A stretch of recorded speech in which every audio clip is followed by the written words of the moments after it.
Salut mes amis, aujourd'hui on va voir ensemble comment lire une fraction.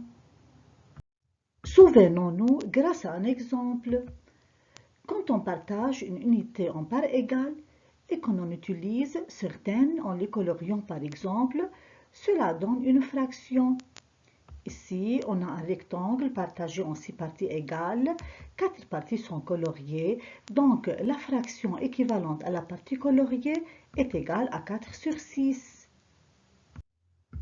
Le nombre du haut indique le nombre de parts qu'on utilise et le nombre du bas indique en combien de parts on a partagé l'unité.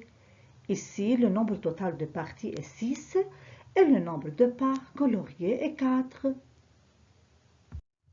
On les appelle numérateur et dénominateur. Comment lire une fraction?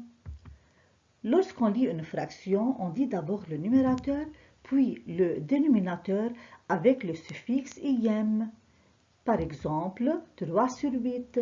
Le numérateur est 3, donc on écrit 3. Le dénominateur est 8, donc on écrit 8 et on ajoute le suffixe im. Donc c'est 3 huitièmes. Deuxième exemple, 7 sur 12. Le numérateur de cette fraction est 7, donc on écrit 7. Le dénominateur est 12, donc on écrit 12. On ajoute le suffixe im. Donc 7 sur 12 se lit 7 douzièmes.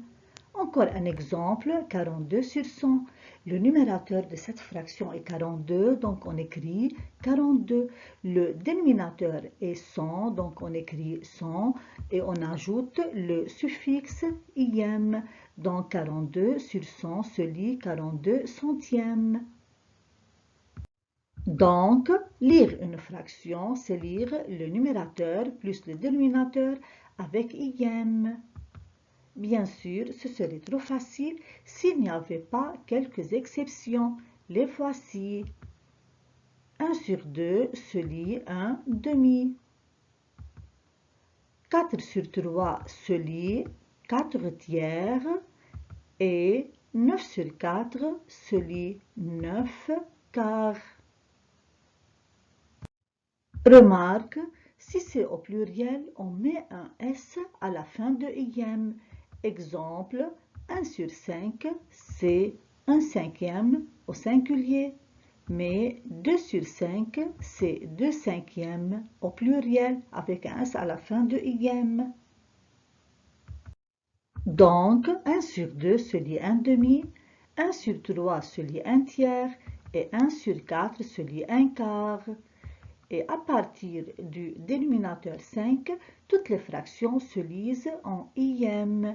Exemple, 1 sur 5 se lit 1 cinquième, 2 sur 8 se lit 2 huitièmes et 29 sur 100 se lit 29 centièmes. C'est tout.